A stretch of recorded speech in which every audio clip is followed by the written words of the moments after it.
So the title I have given to this video is The Poetization of Modern African Realities.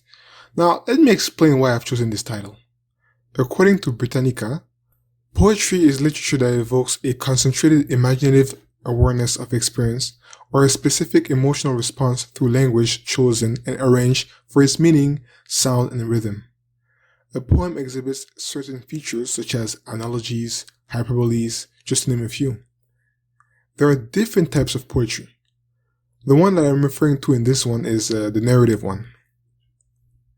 An interesting example of poetization of modern African reality is found in Lutumba song Ofela I.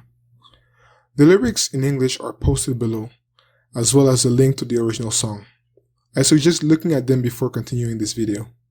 So hello, welcome to the Botengu channel. I use this channel to show videos about music theory, others with myself playing music, and I also like to make small documentaries on African music.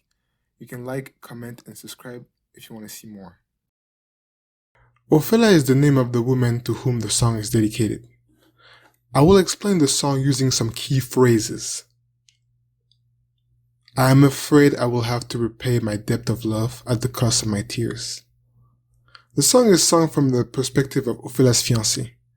Ofela's parents were against the union due to the fiancé status. Hence, he chooses to immigrate to find better opportunities, leaving Ofela behind. The fiancé does not have a name, which lets you know right away that the song is centered fully around Ofela's pain. A pain that makes the fiancé feel extremely sorry.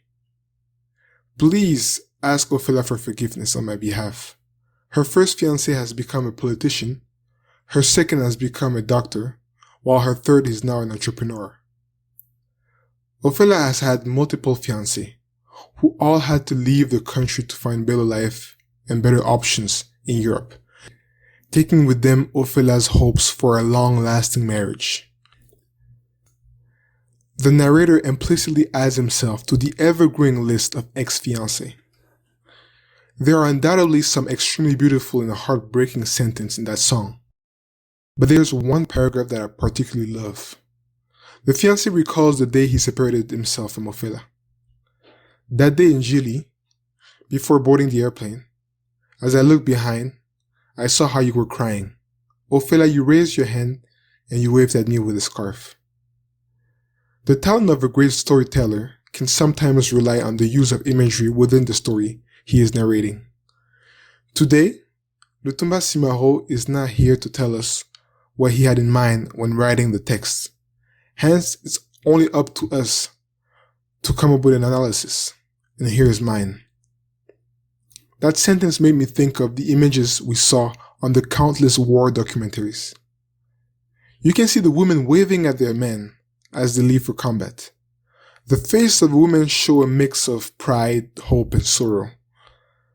They are proud that their men are going to fight for their country. They're hopeful that they will come back.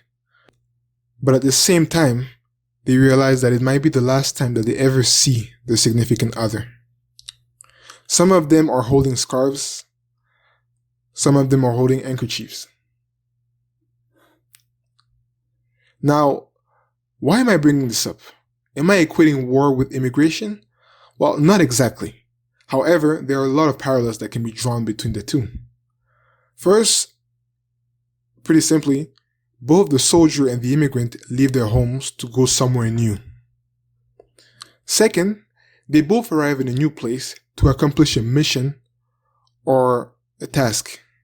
While the soldier enters physical combat to rescue or to conquer, the immigrant fights to try to integrate and to create his place in a new society, while often, in the case of third world immigrants, sending money back home, and thus rescuing their families. Finally, in both cases, the wives do not know whether or not they will see their spouses ever again, or at least if they will see the version of the spouse that left. Soldiers can die in combat or return completely disabled, while in the case of immigrants, they can start a new life and they can remarry. Now again, I do not know if that's what the author had in mind, but his ability to come up with lyrics that are that suggestive is a talent that deserves to be praised. The song is wonderfully sung by Madilu System, whose voice is full of sorrow and pain. He is accompanied by Joski Kiambukuta at the beginning. The singers sing over a smooth and relaxed rhythm, which helps to digest the painful lyrics. A masterpiece, signed by none other than le poète Lutumba Masia.